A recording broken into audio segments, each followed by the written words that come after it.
मेरे प्यारे देशवासियों,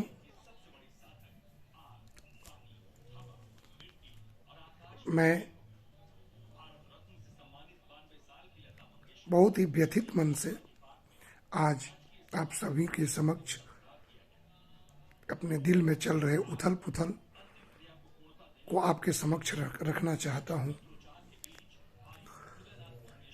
जब हम सब भारतीय हैं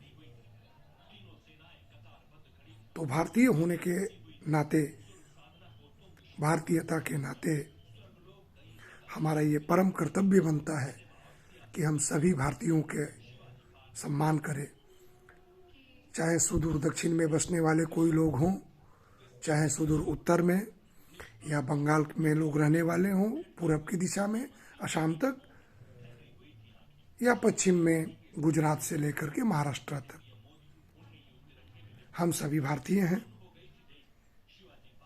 कन्याकुमारी से कश्मीर तक भारत का संविधान यह कहता है कि हम सभी को धार्मिक स्वतंत्रता का अधिकार है, हम सभी को समानता का अधिकार है, हम सभी को शिक्षा का अधिकार है, हम सभी को स्वास्थ्य का अधिकार है। तो संविधान यह कहता है। आज मैं बहुत ही व्यथित मन से यह बात आपके सामने रखना चाहता हूं कि हमारे देश के कुछ नौजवान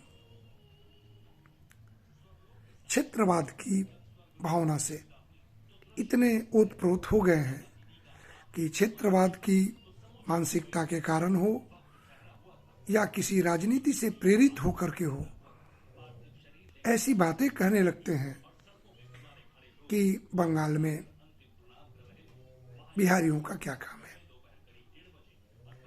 या कुछ लोग ऐसा कहने लगते हैं कि यूपी में बिहारियों का क्या काम है, तो कुछ लोग ऐसा कहने लगते हैं कि झारखंड में बिहारियों का क्या काम है। भाई, आपको पता होना चाहिए कि आपका देश एक विराट देश है, इसमें अनगिनत राज्य हैं। राज्यों की सीमा दूसरे राज्यों से लगती है। कुछ पड़ोसी राज्य हैं जिनका एक दूसरे के साथ काफी पुराना नाता रहा है।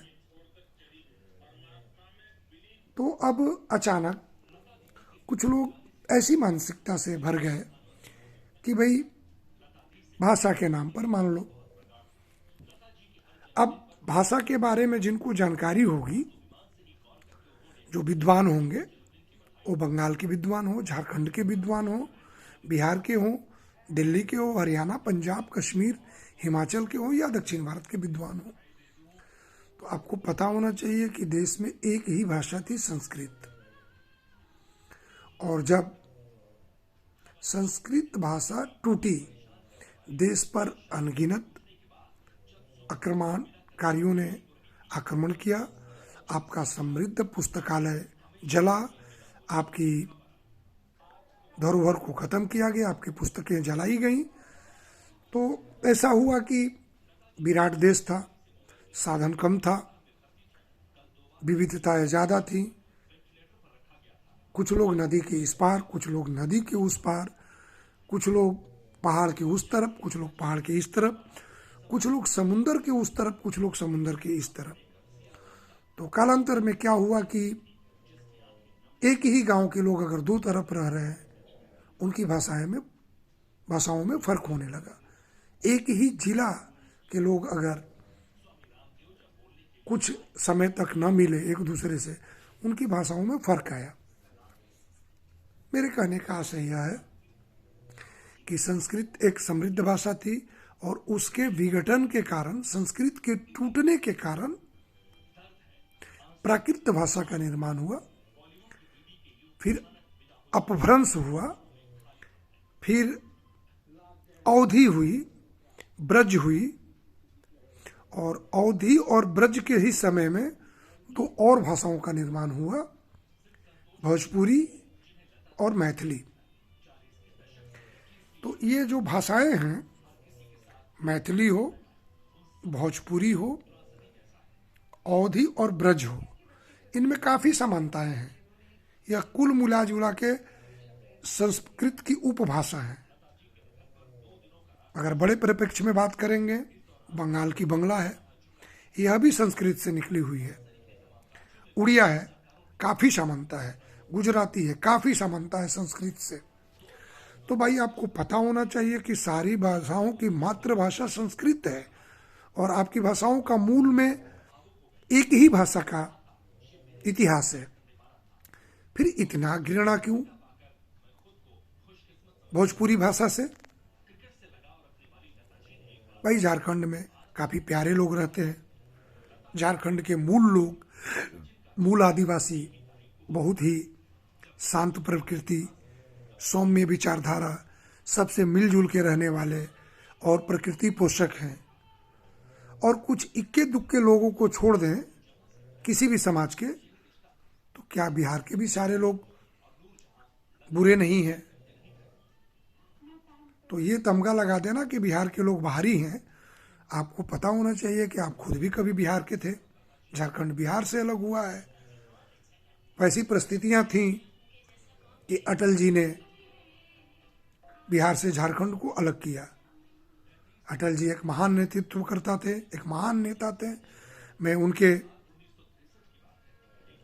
निर्णय पर कोई प्रश्न चिन्ह नहीं लगाना चाहता। मैं बहुत छोटा व्यक्ति हूँ, परंतु बिहार एक छोटा राज्य,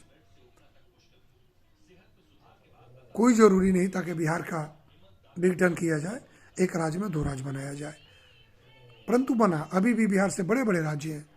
बिहार से बड़ा राज्य है राजस्थान, आज भी एक है, होना भी चाहिए।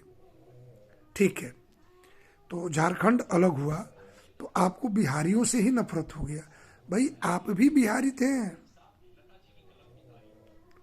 हाँ, अलग भाषा थी, अलग टोन था, परंतु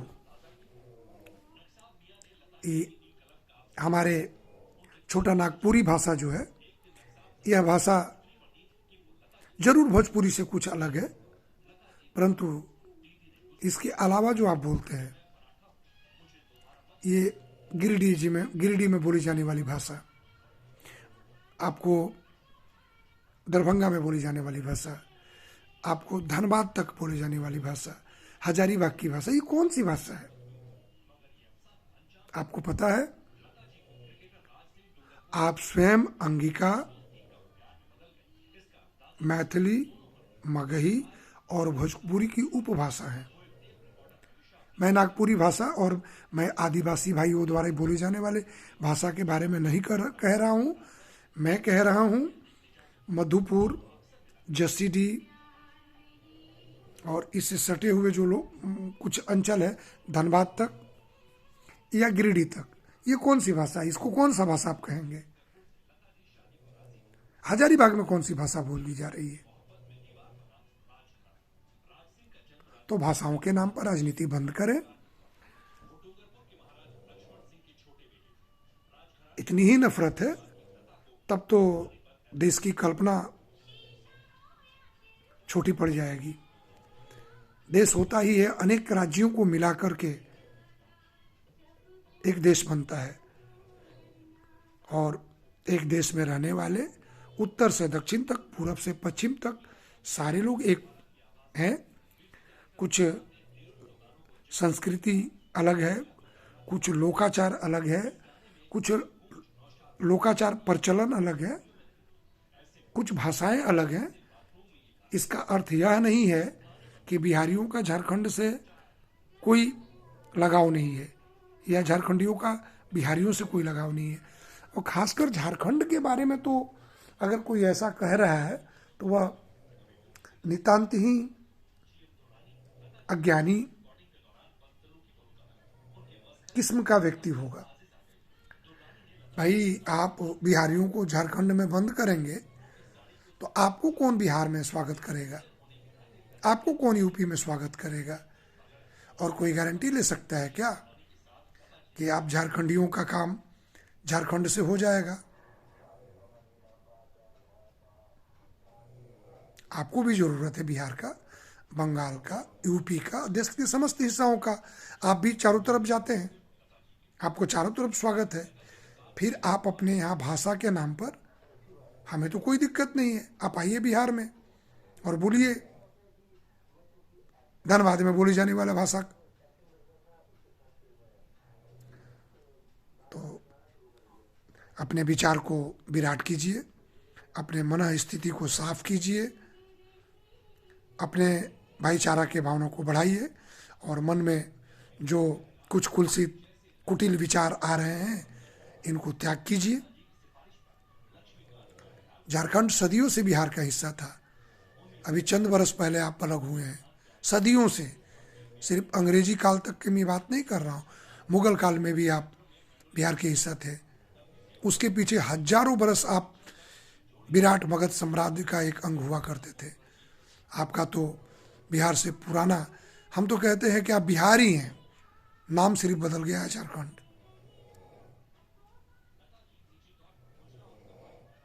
तो इन सब मानसिकता से परे आकर के एक विराट बिहार, एक विराट झारखंड, एक विराट बंगाल, एक विराट राज्य का निर्माण करना है तो पहले अपने मन में भारतीय का निर्माण करना पड़ेगा। धन्यवाद। जय हिंद।